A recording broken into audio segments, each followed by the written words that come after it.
A little while back, I did a video entitled Darren Wilson's Gun Went Click, Click, Bang. Now, after I made this video, a lot of people took that to mean that I was a supporter of Darren Wilson, that I supported his story and that I supported his innocence. Well, that's not true. That's not why I made the video. I simply made the video to see if his story stacked up mechanically. All that did was verify the mechanical aspects of his story about his gun going click, click, bang. That's all that was about.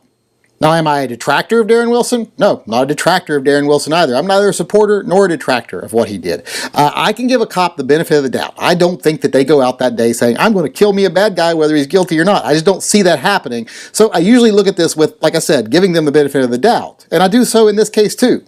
Now, do I think it should have gone to trial? Yes, I think it should have gone to trial, but only because protocols were broken and an unarmed man was killed. Now, anytime a citizen is killed by a police officer who's unarmed or possibly even innocent of any really wrongdoing that would warrant the death penalty, I think there should be a hearing. I think that any citizen deserves that right, that they are honored enough to know that you were killed justly, that someone didn't get away with killing you without just cause. Plus, you have to remember in this case, Darren Wilson made a lot of mistakes. His story differed from beginning to end. His superior story changed from beginning to end. And also, he tampered with evidence. He went back to his precinct. He washed the blood off of himself. He bagged his own gun, etc. These are all big no-nos. So because these mistakes were made, I think a trial was warranted just to see if these were honest, innocent mistakes, which they most likely were, or was there something more devious going on, which I don't think there was. But now that there's no trial, I can't really say one way or the other. There was no trial. There's no jury that actually looked at the evidence in a manner to see, was he guilty? The grand jury doesn't work that way. They don't determine whether you're guilty. They just determine whether there's cause to go forward with a trial or not. And the way that that was handled, it wasn't honest and just. It was very convoluted and very, corrupt in many ways. So even though I can't say I'm a detractor of Darren Wilson or a supporter of Darren Wilson, I can definitely say I'm a detractor of this district attorney and the way this corrupt system handled this.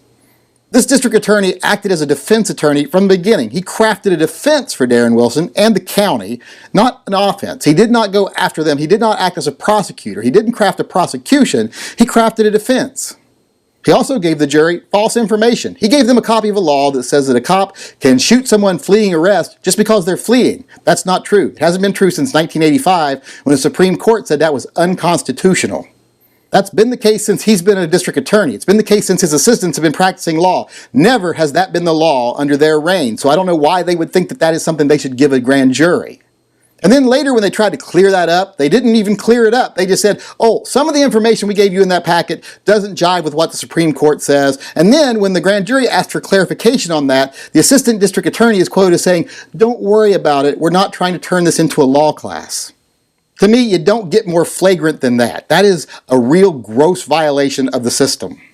So to me, it's kind of obvious that the prosecutor, his office, etc., they were all defending themselves. Now, do I think they're defending Darren Wilson? No, I don't think they're defending Darren Wilson. I don't think they care enough about a single officer to go to these gross and so obvious means to defend one person and be able to be called out on it so easily. I think they're doing it to defend their corrupt and broken system. They're doing it to defend their own careers, they're doing it to defend the city, they're doing it to defend money.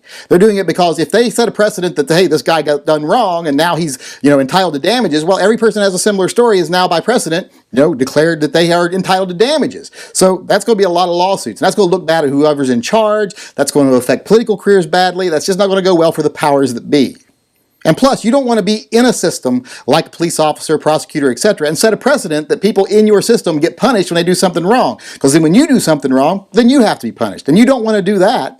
So in the end, am I a supporter of Darren Wilson? No. And like I said, am I a detractor? No.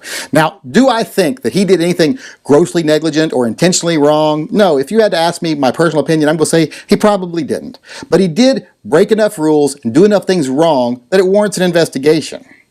And the people that ruined that investigation, the people that intentionally misled that investigation, the people that botched that investigation, those people weren't protecting Darren Wilson. Like I said, they were protecting a corrupt and broken system, a system that gives law enforcement and politicians almost unlimited power, and no one polices them but themselves. And that's not right.